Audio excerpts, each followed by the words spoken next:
নমস্কার বন্ধুরা, সবাই কী করছো? সবাই কেমন আছো? আশা করি ভালো আছি। আমি কিন্তু অনেক ভালো আছি। আজকের দিন আমার শুরু হয়ে গেল। এই যে আমার বাবাইকে আমি পড়তে বসিয়ে দিলাম, আর সোনামা দেখো কী দুষ্টুমি করছে।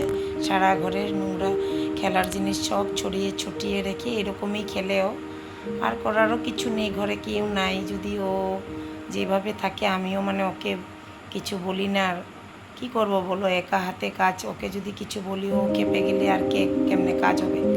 এখন দেখো আমার সাপ্লাইও চলে এসছে।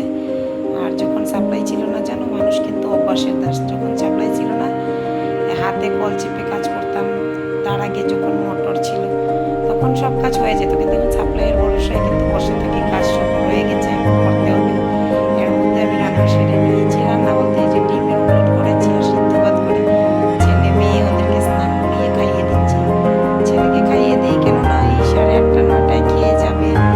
8:30টায় খেয়ে পড়ে চলে যায় স্কুল, 8:30 থেকে হয়তো তার আবার 3টায় আসবে। এর জন্য একটু খাইয়ে দিই কষ্ট করে। তারপরে তো আমার ঠাকুরকে খাওয়াতে হবে না বন্ধুরা। তো আমিও স্নান টান করে ঠাকুর পুজোতে লেগে গেলাম। ঠাকুরকে ঘুম থেকে তুলে আমার গাছের ফুল নিয়ে আসবো।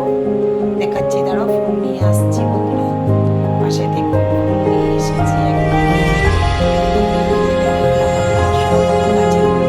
ভালো লাগে গাছের ফুল, মনটাকে মনটা খুব ভালো লাগে। আমি গাছের ফুল খুব ভালোবাসি।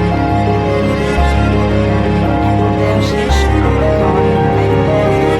চা করে নিয়েছি, সেই জন্য দুধের চা বিস্কুট নিয়ে নিয়েছি। এখন আমারও স্কুল যাওয়ার টাইম হয়ে গেছে বন্ধুরা, ভাত আর খাওয়া হবে না।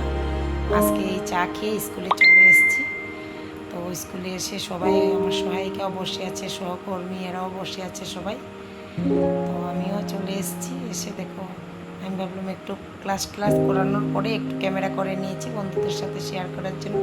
আজকের মতন ভিডিও এখানেই শেষ। দেখা হবে নেক্সট কোনো একটা ভিডিওতে।